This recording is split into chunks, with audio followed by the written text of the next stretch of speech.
Hello, I'm Carl Stabe, and today I have Sara Loretta. She's the founder of Unmute. I'm so excited because we are going to be live in person in September. This should come out before that. Thank you for being here. I'm so excited to be here. I'm a huge fan of you. I feel like we've been LinkedIn buddies for a hot minute. And in the last couple of weeks, I feel like now we have been manifesting, like we are making in person happen. And I can't Yes, wait. I can't wait to have you at Ops Ahoy. And it's going to be such a vibe. I can't wait. yes. And there's so much here. You've kind of pivoted towards going to more live events and helping creators develop these events. Before we get to that, Mhm. you have a brand called Systems. Um, and I think as you've grown, you've realized how important systems are, but especially in the live event space. Why do you feel systems are so important? And let's lay that groundwork. Yeah. So I think what a lot of people don't know about me is that I've simultaneously done business development, operations, compliance, data, and events for almost 15 years. I've done both careers for the same amount of time. I was really fortunate that I started my career at a nonprofit that we did summer camps. We ran Central Texas First Lego League. And at the same time, we also did adult workforce programming. But in all of that, data did not exist for us. We were always owing money, tens of thousands of dollars to the city, the county, and the state because we didn't have systems in place. We didn't have databases. Literally, I joined this company at 18 and I joined through AmeriCorps. That's how I started with them.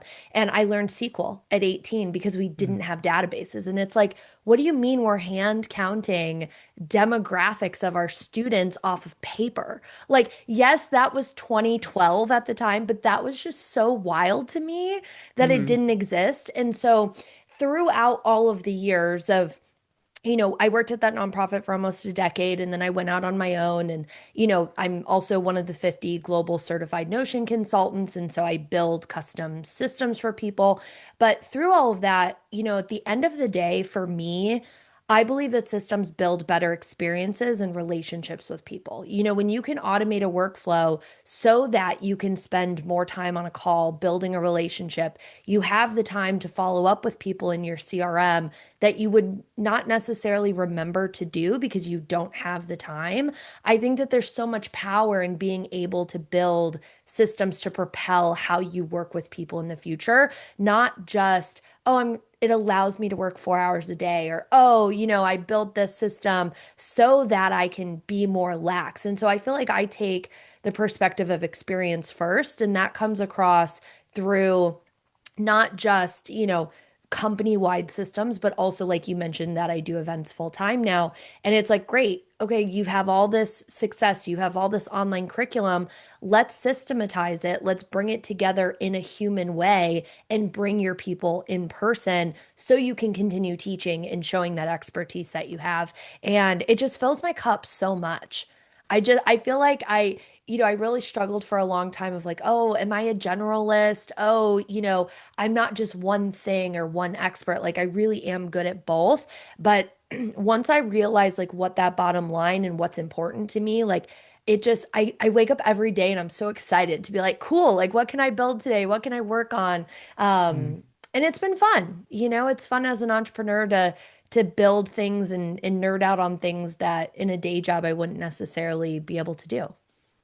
So do you have an example? Let's, put people in, because the reason I've created this podcast, I wanted to learn from other people what is a problem that they had and what is a system they put in place. Because I think when you give examples to people Mhm. and you're like, oh yeah, I wanted to pivot to this or I wanted to do this, and but you realize it's all systems and then being able to consistently use those systems. Yeah. Yeah, I have so many. I think my favorite one is networking. So we all know how terrible networking events are. Let's just say that. Okay. I will be the first person to raise my hand and be like, I hate spending a perfectly good Thursday night telling 25 people what I do for a living and hoping that it connects. And so I'm very, I guess you could say frugal on giving my contact information from the get-go.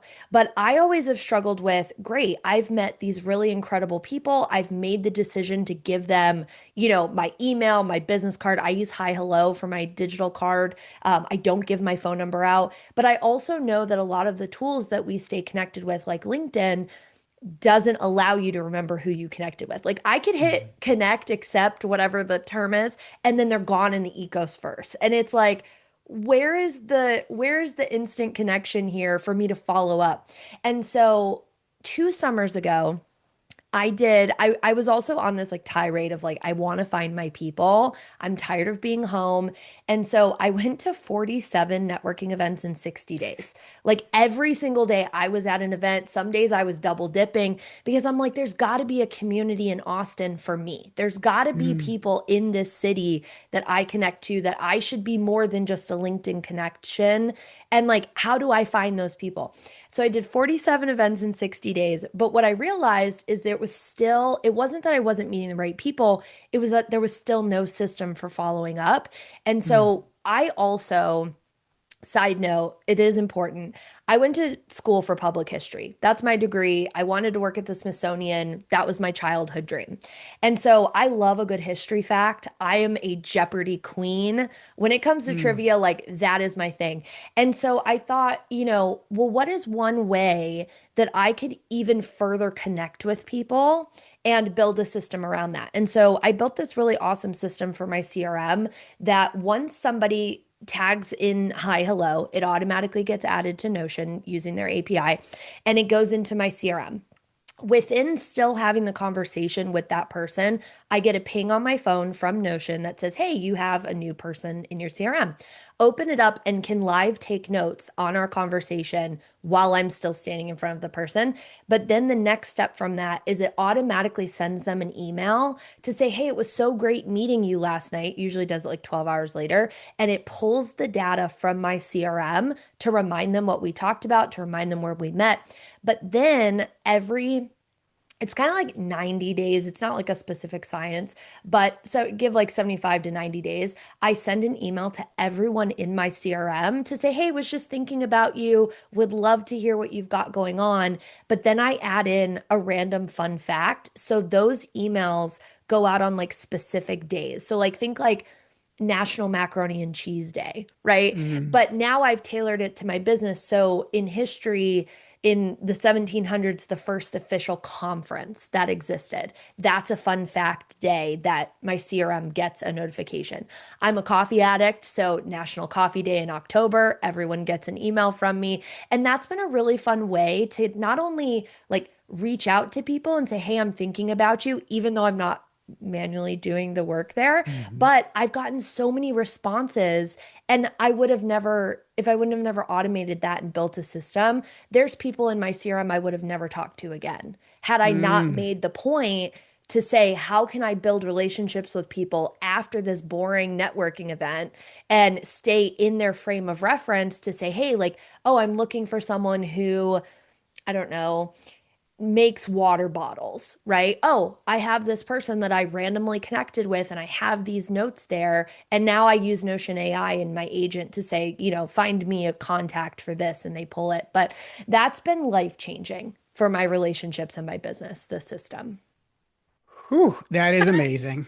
That I was a love lot. it. I'm sorry. No, no, I think everybody It's should a have should. long explanation, but it like blows my mind that I'm like, I've been in business 8 years. Why did I just now think of this 6, 7 months Well, ago? yeah, and it wasn't as sophisticated as is now, like creating the Yes. webhooks, the APIs to be able to do that, and then have AI create that email for you.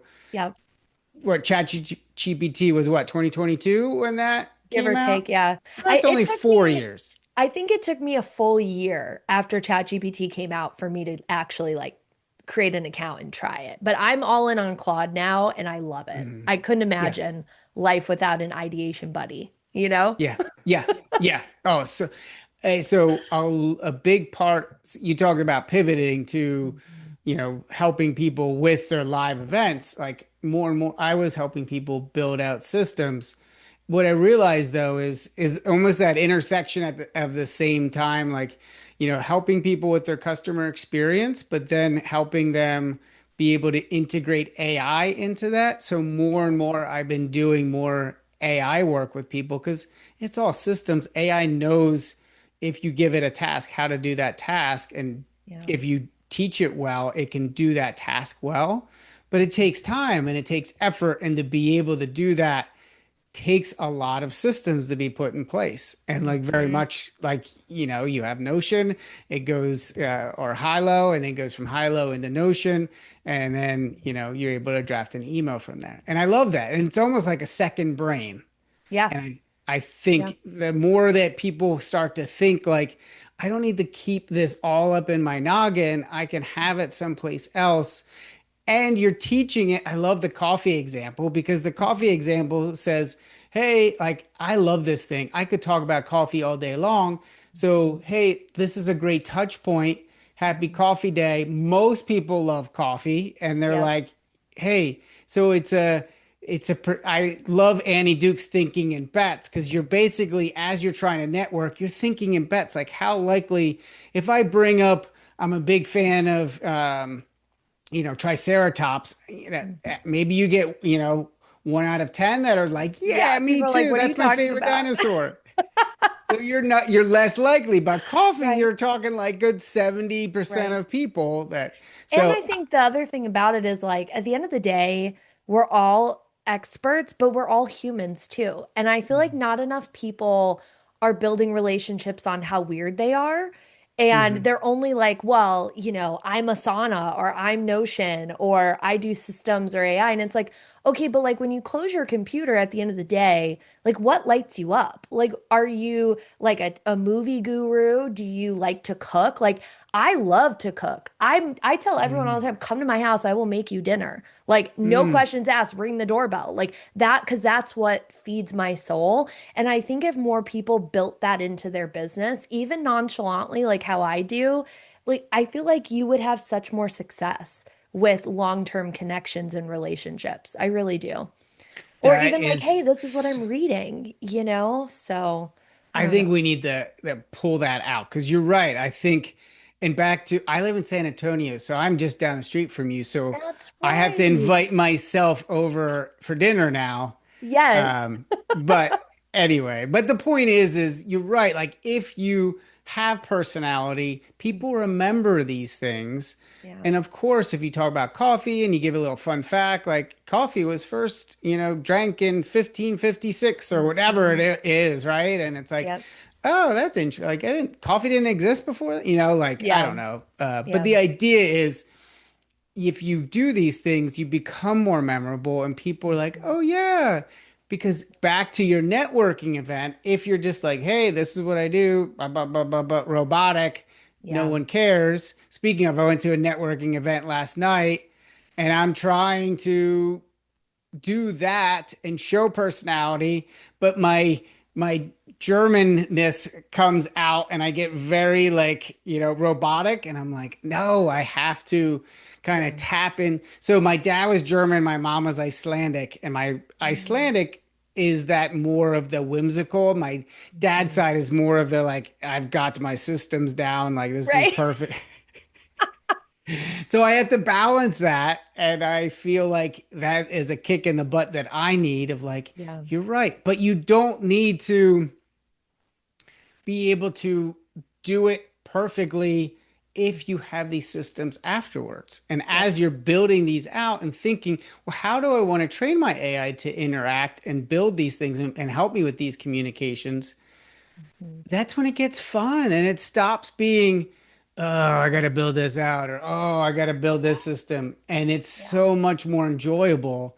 Yeah. So I'm coming back to you and you talk about um, helping freelancers become badass CEOs because this is a leadership podcast because I Mhm. think that's really important. But we also have daily interactions with people that contractors we have, employees that we have, or vendors or clients. So how do you start to find those system gaps and Mhm. really help them be able to, you know, become that CEO Mhm. and allow them to really shine? Because I think even if with unmute, it's very much the same thing. You're trying to Mhm. help them shine, right? Yeah. Yeah. I mean, I think it's a perfect segue to what I was going to add on to the last question because I think that the best systems come when you don't force them. And I think that the best CEOs come from not being forced to have confidence, but to find um, loopholes and experiences that make you that way.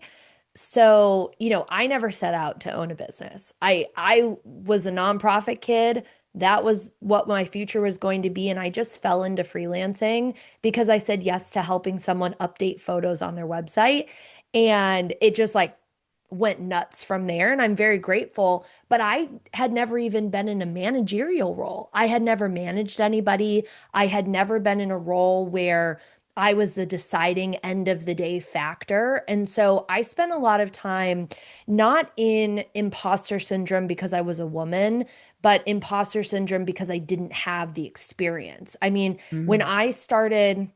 I did AmeriCorps at 18. So I did that as like my gap year before I went to college. I went to Texas State, go Bobcats, and right in between the two of us. And then I kept working and it was like, great, here I am. I don't know. Wasn't getting professional development. There was no career ladder. The job I had was the top of the top. Like I could not advance at this nonprofit. And so when I started freelancing, I didn't know what I didn't know. Mm. And it took me several years to even feel I guess you could say like confident in my business skin because every decision I made, I was like, well, how are other people doing it? What am I supposed to be doing? What is right? What is wrong? I don't know.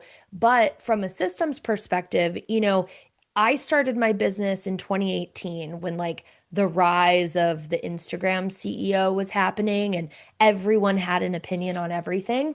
And so I spent a lot of time copying people's systems because that's what they said was right and what made them successful.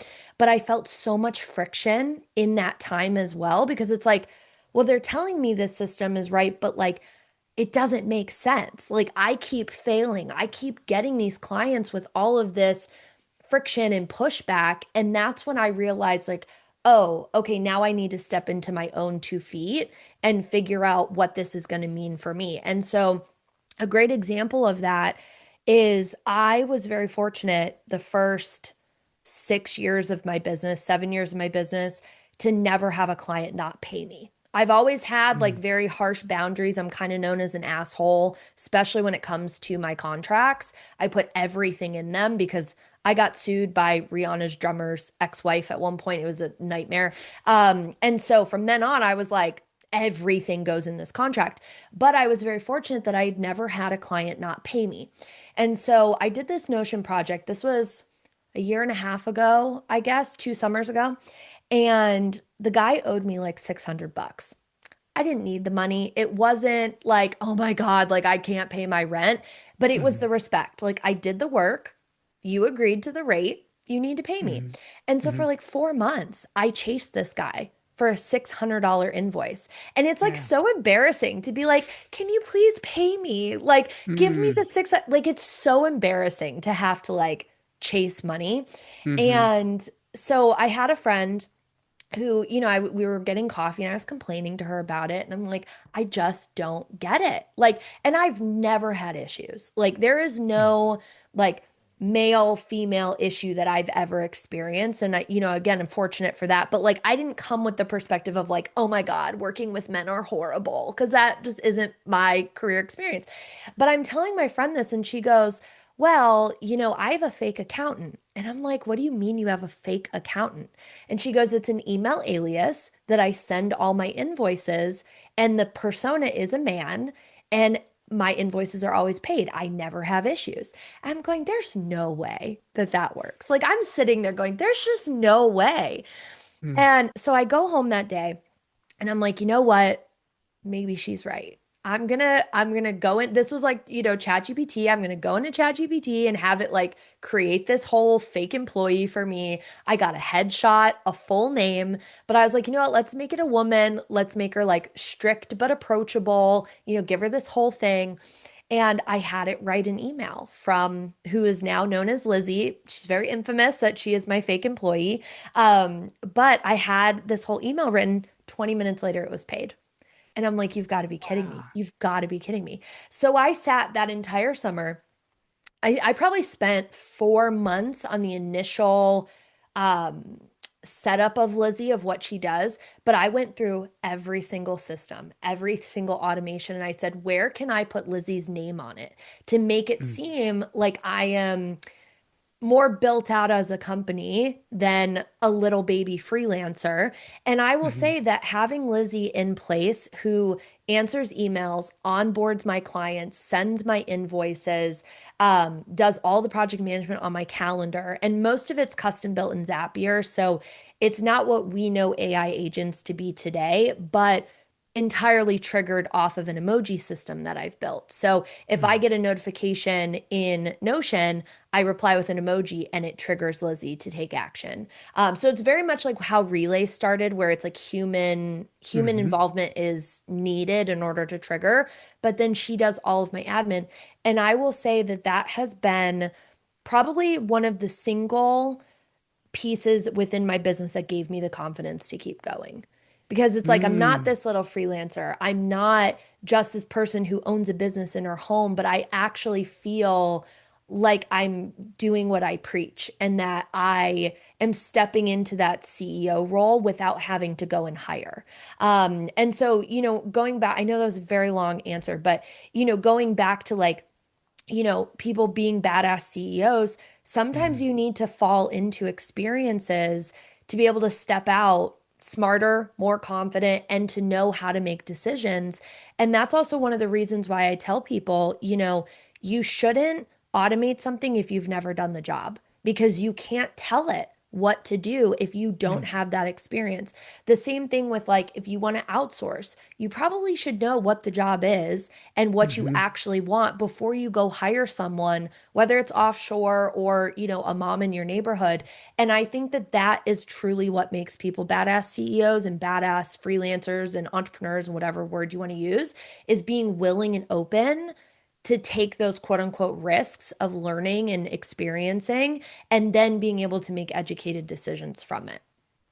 I love that. And I think that's what maybe we can talk about in the 5 minute system segment at the end. But I love the idea. Lizzie, right? Was the, Lizzie. Her full name is Lizzie Benson. and but to your point, it's really allowing you to focus on in other ways, but then have this persona of a person be able to say, hey, Sarah's the nice one, but I'm the bad cop here, and you have to pay this. And it Yep. allows you then to function how you want to function.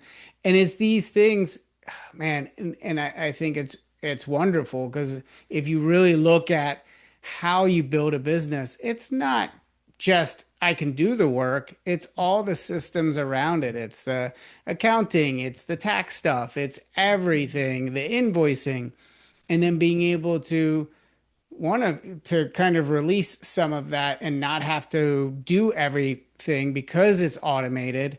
But then two, yeah, you're right. It allows you to have that confidence of like, yeah, I got this. I can do this. I can automate in other ways.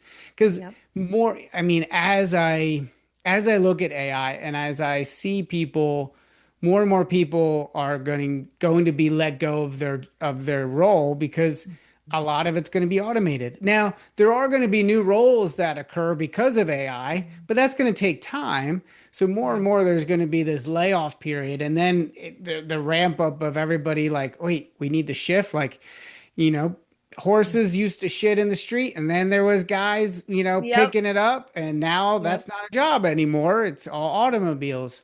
So they all went to the factories. And this is going to happen with this too. But Yeah. I love the idea of okay, if you're going to do this and you're going to build, you can't do everything. So you build out these systems, you build up your confidence, and then you can go after that stuff because you're like, yeah, I got this. I got this system down. I can build other systems for other things.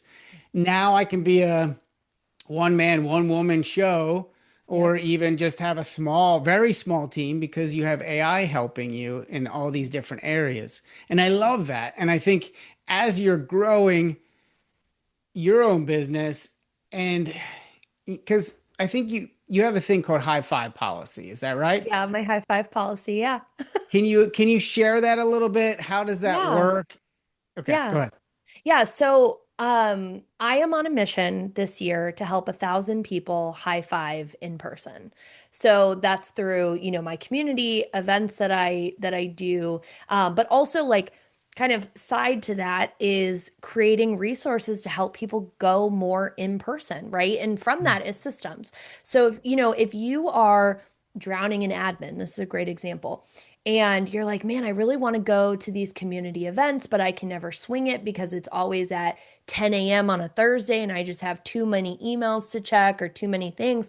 It's like, great, like, let's talk about how to automate. Let's talk about how to systematize this so that you can make the life that you want, meet the people that you want to meet. So Mm, that's really where the high five policy comes in. And it's also mhm. just, I am not a, how do I want to say this? This sounds so un-CEO of me. I am not a good goals person. Like, I am not personally financially motivated. I'm not sitting here going, oh my God, how many KPIs can I achieve this year? But for me, I want to be able to be out of my house as much as possible. I want to, like, part of my community, we do silent co-working once a month, but we all go swim at Barton Springs before we go sit down and co-work. I want to be able to go swim with people and like have a good time. And so for me, the metric of what am I doing to get people into this world of like pre-COVID and helping people get back into the swing, like that's like my shining light, my North Star is how do I get as many people off of their computer as possible? And have them interacting with each other. So, Yeah. okay, and I think this is a good segue to team communication because Hmm. there is more remote work. And what Hmm. you're saying is, hey, let's get people together. And there's different ways of doing it, right? Like I've heard of people just hopping on Zoom with, five other people and they're all on mute Yep. and they're there with each other and there's and maybe there's some rules. Hey, we all talk about one thing for first 15 minutes and then we go on mute for the next 2 hours or whatever, Yep. but it's much more interactive, much more delightful versus click clacking at home on your Yep. keyboard. So, how do you balance that out? So as teams grow and you're doing this, unmute work where people are actually going in person, but then that's an event and then they go back off again. Hmm. Now, how do you keep those systems going and have that team grow stronger together because Hmm. of that event or because of, those interactions? Yeah. I mean, I think I'm pretty lucky and fortunate in the sense that the community I've built is very intimate and everyone shows up for everything that I do without a lot of work behind that because they see the beauty and the transformation and the power of being a part of the community.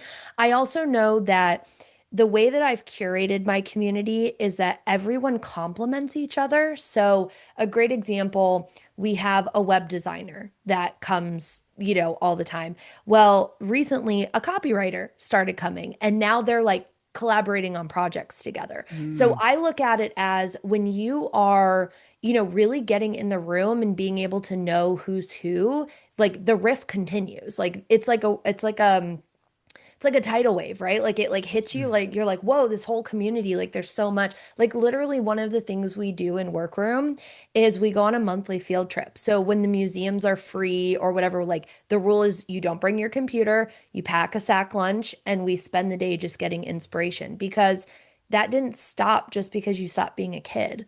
We do Mm. book clubs. And so the conversation is always apparent because we're putting in situations that are not just, okay, guys, like I'm working on these 5 tasks today, but it's really about how are you thinking? How are you connecting with the world? And then taking that back to your business and going, wow, I was able to change this or have this experience. And that's the community side. But when it comes to teams, every team that I've worked with, I've done over 400 team builds in the last 7 years of, templates and consulting and full builds and, across the board, I've Mm. seen it all. And every team has different interactions. And I think the people who started before COVID, the businesses that are not COVID babies, are more successful at understanding the dynamic because they already know everyone's personal traits. They know the culture. They know, I don't know, Sally is not a morning person. She's not chatty in the morning. So I'm not going to bother her until 11 a.m.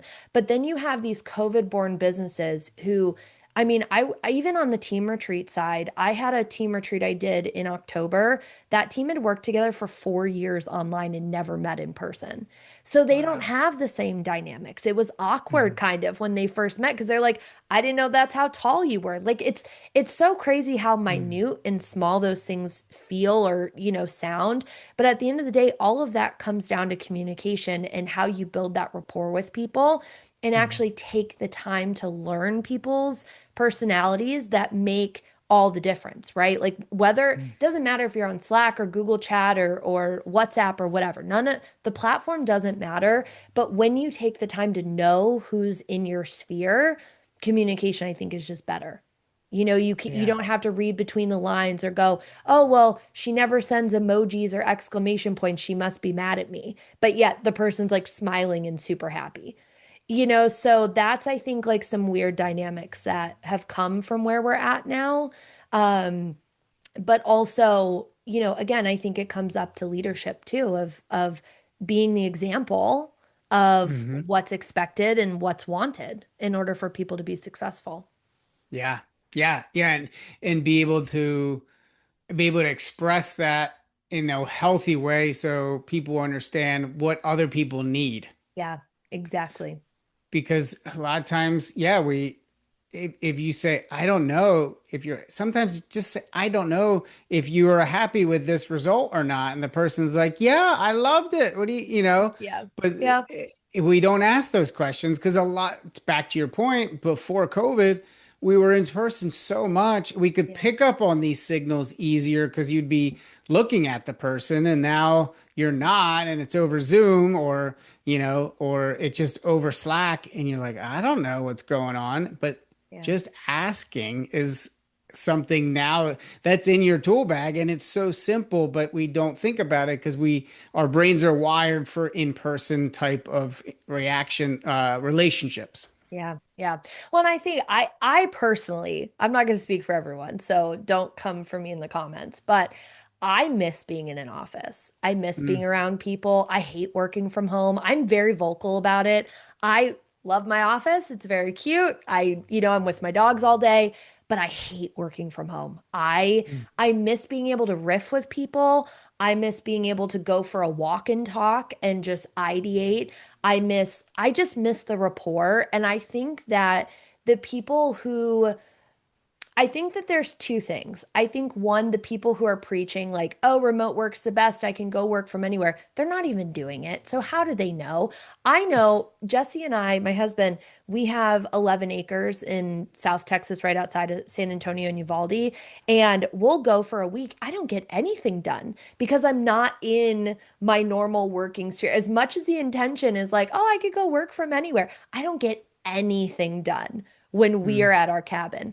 And so people who are like, I could be remote, I can be nomadic, go here, you're not getting stuff done. You know that you're not. And because systems take time to actually ripple into the work Mm. that they're doing. You can't just turn a system on and it works the next day.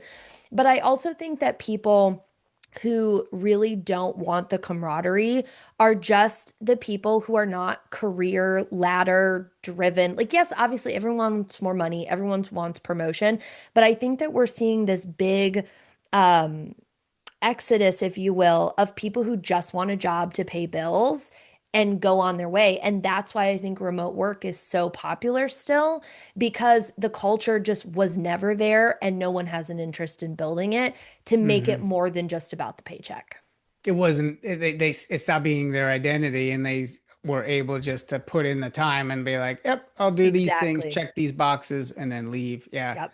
Yeah. But I also think for introverts, good and bad, I think even introverts need people, right? Hmm. But there is a lot less energy taxing on the brain and the body, because you don't have to recoup. You don't have to go into the lunchroom and be like, Hmm. okay, who am I going to talk to today? Or who should I Hmm. ask to go to lunch today? Hmm. And you can then have more energy to do that work. But you then lose um, that Hmm. special touch of, I feel part of this team, because yeah, you Hmm. don't. You just feel Hmm. like you're just checking these boxes or doing these tasks. Yeah. Okay, And so so the other side go of ahead. that too, I miss my commute. I think that's what I miss about in-person work because I'm an ambivert where I give everything. Like we will hang up from this call and I will not talk for 2 hours because I Hmm. have to decompress from it, but I Hmm. love talking. But so for me, like working from home, I'm like, oh, I just walk in here whenever I want and I don't have like that decompress, that build up, like get ready for the daytime that you Hmm. used to have going into the office, whether you're on the Yeah. train or driving or whatever. I think that's what I miss the And that most, switch honestly. that allows you to turn on as you're Exactly. traveling too, and you're almost like Exactly. prepping for the day. Yeah. Yep. Okay, I want to shift this a little bit, and I know Yeah. we only got a few minutes. Sure. Um, Customer feedback, and I think this is so important, Mm, because so this important. often is what? It's so important. It's so Yes. important. And building systems around it. So, do you have a story or something where you help somebody or yourself, a system that you built, and what is that Mhm. system, and how did you use that to help the business? Yeah. I have so many client feedback systems. It's not even funny. Um, I'm trying to think which one's the best one to share. I think, okay, so many people know that at the beginning of my career, I got sued by a celebrity. If you didn't, well, now you do. I was doing design for them and I designed a coffee brand. I did all the bags, I did the logos, I custom drew probably the best work I've ever done. And um, there was some miscommunication about the samples of this print job. And basically, for lack of a better, like long story short, the print company gave me the wrong print file. We submitted it. The client then approved the print job instead of looking at the samples to see that the bags were like a 2 pound bag instead of a 1 pound bag. Mhm. Really not that big of a deal. And ended up paying 7 grand for this print job and then turned around and blamed it on me when they showed up and they were all wrong. Now, mind you, had I seen the samples, we could have fixed it. We could have easily just resubmitted a better digital file, right? Like Mhm. very fixable until you pay that fee. And the second you approve it, the company releases all liability. And so I would not back down because I keep every email, every Mhm. receipt. I over communicate. And so I had proof that I kept asking, can I have this? Can I have this? Where are they at? Because the samples we were also going to use for photography. So they weren't just to approve, like they were actually being used for different things. And the client would not let it go that I was supposed to be paying to fix this. And I said, no, no, no, no, no. Ended up taking me to court, didn't use a barred lawyer. So none of it could move forward anyway because they didn't use somebody that was like legally a lawyer. Still use my designs to this day. But their daughter is a very, I would say like a C, B list celebrity. Was on a couple of sitcoms, couple of movies, and basically convinced their daughter that I was in the wrong for this whole thing. And she went on Instagram and publicly shamed me, trash talked me. I lost $56,000 worth of promised work. And mind you, me and the daughter were friends at this point. Like I worked with her, then I worked with her mom.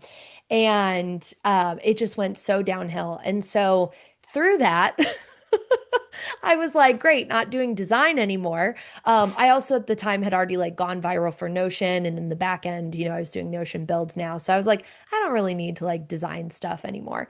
Mm. But through all of that, I built a client feedback process and system where every phase of a project I require my clients to sign off on. And this is just a form. I use paper form. I'm an advocate of them. I'm their first global expert, so I'm pretty committed to the platform. But I every phase they get the exact same form that says, this is write the phase of the project, write your name, do you approve this? And when they do, they then it pops up for them to like digitally sign it and date it. And they know, and it says in there's not a consent, it's like an agreement blurb that's basically A like once clause or yeah. yeah, Hmm. it's like a Hmm. checkbox. I Yep. agree. I agree by signing this. I am officially signing off. Anything that I did not review that I bring up in the future will be charged additional, and that anything that is wrong, Sarah, as the company, will not be held liable for it. And that has been a huge game changer for me. It also keeps us on track of a project and very Mm. clear when deliverables are done, because I also have an agreement in there. And obviously, it's in my contract too. But until you sign that, I do not do the next set of work. So it's very clear, okay, this is going to happen here, then it's going to happen here, then it's going to happen.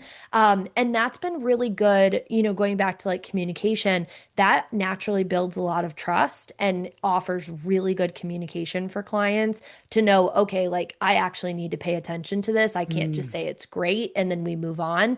And that's actually that whole system I built that all of that was like 5 years ago now at this point. It was like right as COVID was starting and 6 years ago, however long COVID was. And it saved my butt on several projects throughout the years since Wow. I put it in place. So that is one thing. And I call it a vibe check as well. So there's kind of like a second half to this is that it asks them, once they kind of do that piece, it then gives them a 5-star rating to say, how are you feeling about the current progress of the project? Are you happy? Did you just get what was promised to you? And if they click a 3 or below, it asks them to explain why. And I can Mhm. immediately say, hey, what's wrong? Like, this is not the vibe you've been Mm. giving me. You're telling me everything's great, but now you just signed off on the phase and you're saying you're not happy. So it immediately allows me to nip all of those issues in the butt the second that they come up. And my phases on projects are normally like 3 to 5 weeks. So it's not like 6 months have gone by and all of a sudden I'm hearing the client isn't happy. Like these are very fast turnarounds. And so, yeah, vibe checks have really been a saving grace too, especially for people that like the async and they're not as chatty and you can't really tell if they're happy with the work or not. Mhm. And it really, I think, allows you to build respect for both parties pretty Yes, easily. that's a So great. I love that system. You're like, steal it. okay, we have these milestones. At each milestone, are you good? Yeah. Yep. Okay, you'll give me a rating. Are you really good? Be honest. Mhm. And then that allows you then to check in. Oh, that's Yes. so smart. I Yeah. love that. I And think and everybody on should that implement too, that. if they click the 3 or below, there's a link included for them to book a call. So, I want them to give the feedback, but if they're like, hey, we need to talk this through, they Hmm. can just book a call with me. So I How include often do that too. people actually book? Um, Not rarely or not often. It's very rare. I had one client last year that we could just not get on the same page, and it was Hmm. because they didn't do a lot of pre-work before the project, and I could tell, but they just never knew what they wanted, which Hmm. made my work very difficult because it was just like constant, like, okay, we solved this. We're not really sure. Okay, we solved this. We're not really sure. And that client Yeah. ended up just deciding to like scrap the whole project because they realized like they just weren't ready. But I would have rather had halfway through the project us be like, hey, let's call it, than me take like all of the money from a project and then them hate it and not use it. Like I'm an educator first.